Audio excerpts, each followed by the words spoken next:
Mesdames et messieurs, bienvenue à cette émission consacrée à l'attitude de la jeunesse congolaise face à la guerre qui se vit à l'est du pays.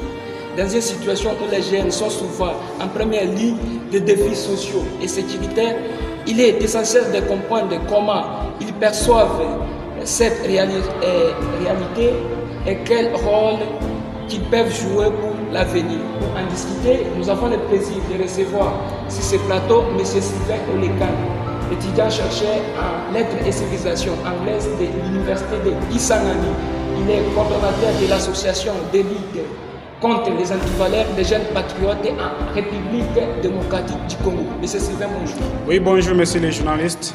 Merci d'avoir accepté notre invitation. Alors, pour commencer, pourriez-vous nous partager votre regard sur la manière dont les jeunes Congolais vivent et interprètent cette situation? Oui, merci beaucoup, monsieur le journaliste, de m'avoir accordé la parole. D'abord, je voulais manifester ma joie d'intervenir à cette belle thématique qui semble être très pertinente pour la jeunesse congolaise. Alors, le regard que porte la jeunesse congolaise face à cette guerre à l'est du pays varie selon les catégories de jeunes. À mon avis, la jeunesse congolaise, soit je peux dire 70% des jeunes, considèrent cette guerre comme un service politique. Ils considèrent cette guerre comme un service individualisé, une affaire politique ou soit une affaire théâtrale. Mais le reste, les 30% des jeunes qui restent, moi je les appelle les patriotes, ils considèrent cette crise comme un service patriotique, une affaire individualisée, personnelle, où tout jeune a le devoir de défendre sa patrie. Voilà. Merci beaucoup, M. Sylvain. Je vous ai entendu parler de la guerre comme un service individuel et comme un service individualisé. Pourriez-vous nous expliquer comment les jeunes perçoivent cette guerre comme un service individualisé et comme un service individuel? Oui, merci les journalistes. Vous savez, en République démocratique du Congo, la plupart des jeunes considèrent cette guerre comme un service individualisé. Au moment où, logiquement par là, c'est un service individuel. C'est une affaire de tous. Nous devons nous tous s'impliquer pour chercher une paix durable dans notre pays. Voilà, la plupart des jeunes considèrent ça comme un service individualisé et non un service individuel. D'accord, M. Sylvain. Quelles formes d'engagement ou mobilisation observez-vous chez les jeunes face à cette situation? Oui, monsieur le journaliste, tu sais quoi? La République démocratique du Congo est un pays qui a une armée un peu forte et déterminée. Mais le mal est en est que face à cette crise, face à cette crise, la population congolaise n'est pas du tout mobilisée. Et pourquoi je le dis cela? C'est parce que le pays englobe tant de jeunes spectateurs que les jeunes acteurs. Et quand je parle d'un jeune spectateur, c'est quelqu'un qui observe le fait au lieu d'y participer. Maintenant, je peux dire que le pays englobe tant de jeunes spectateurs que de patriotes.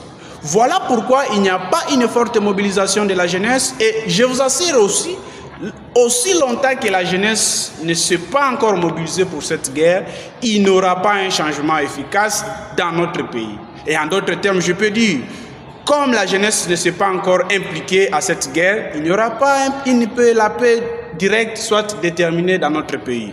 Voilà pourquoi le pays doit faire des mobilisations afin de réveiller les consciences de la jeunesse des jeunes Congolais. Voilà. Merci beaucoup, M.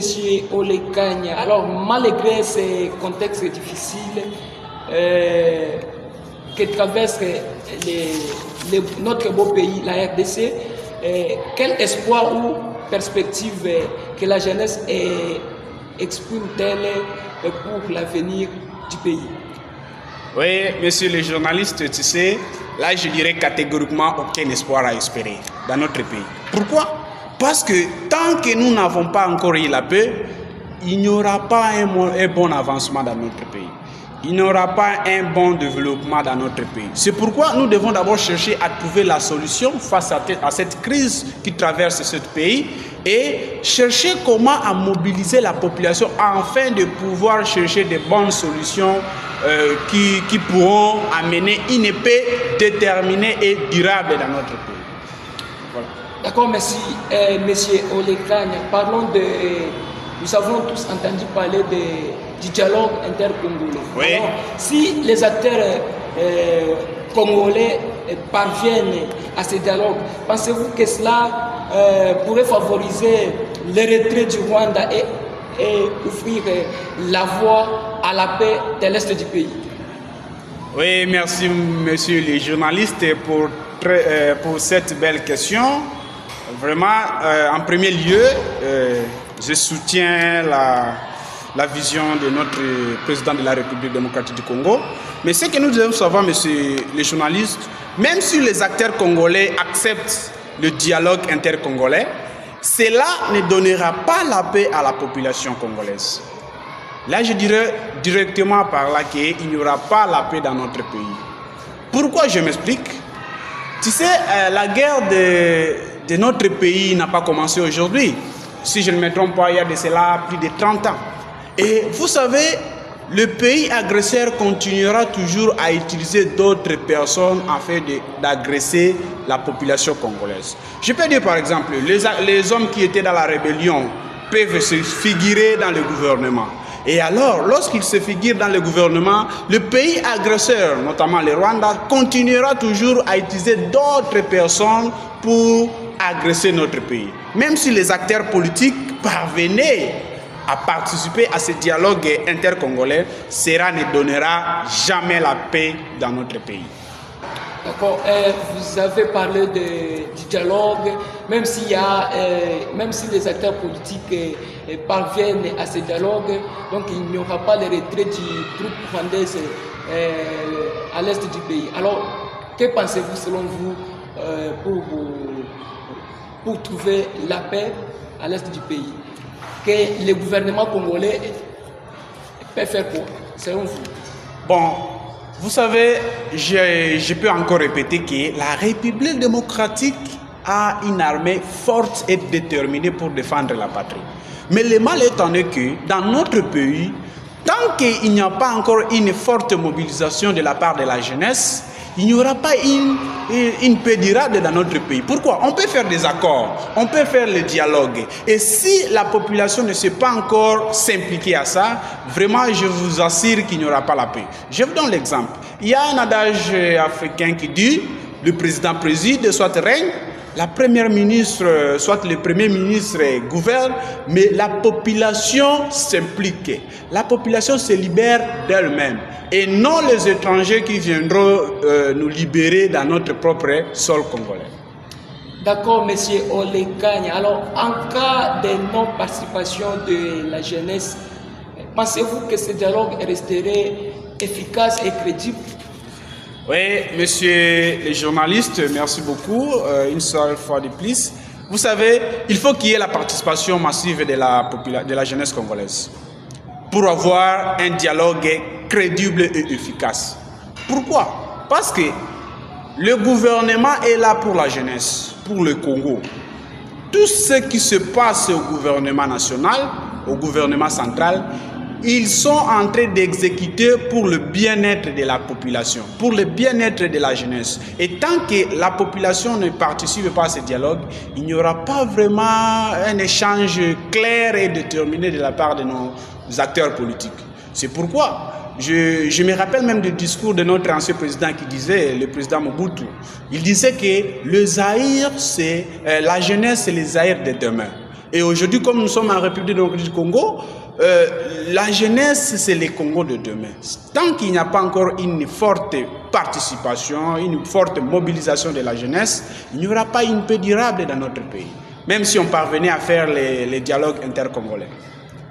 D'accord. Pour terminer, M. Olekagne, quel message pourriez-vous adresser directement à la jeunesse congolaise face à cette situation?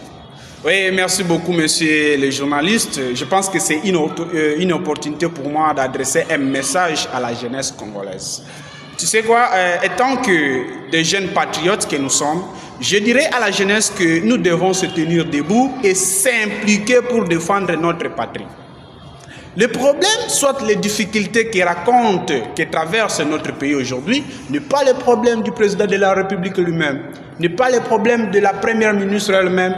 C'est une affaire de tout le monde, de tout citoyen, de tout jeune Congolais. Voilà, même par la Constitution congolaise, à son article 63, alinéa 1, nous dit ceci: tout citoyen a le droit et le devoir sacré de défendre le pays et son intégrité territoriale face à une menace ou une agression extérieure. Donc, c'est un droit, soit un devoir qui nous recommande, nous, en tant que citoyens, nous devons défendre notre patrie face aux agressions extérieures. Maintenant, alors, levons-nous en tant que jeunes et faisons une forte sensibilisation pour trouver des solutions efficaces. Même notre ancien président, Mobutu, disait cela, que nous devons être déterminés. La libération ne viendra pas au peuple étranger. C'est nous-mêmes, les Congolais, que nous devons se réunir pour chercher la solution face à cette crise qui traverse notre pays.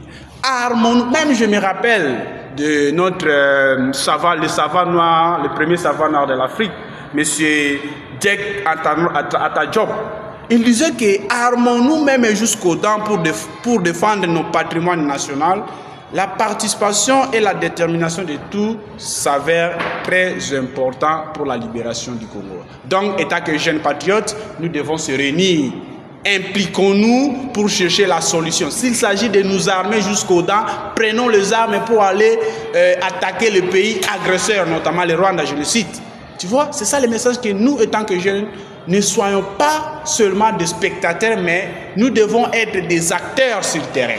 S'il s'agit de défendre notre patrie, défendons-le avec amour et détermination. Voilà le message que la population, la jeunesse congolaise peut avoir à travers cette émission. Voilà ce qui nous amène à la fin de cette émission qui a consacré à l'attitude de la jeunesse face à la guerre qui sévit à l'est du pays. Merci de l'avoir suivi. Merci à notre invité, M. Sylvain Olekanya, pour ses analyses et son regard engagé. La paix reste un défi collectif que chacun de nous doit réfléchir à sa part de responsabilité. Merci aussi à la cabine technique. Merci de nous avoir suivis. Quant à moi, je suis Télévin Kachama. D'ici là, pour que vous bien vous voir.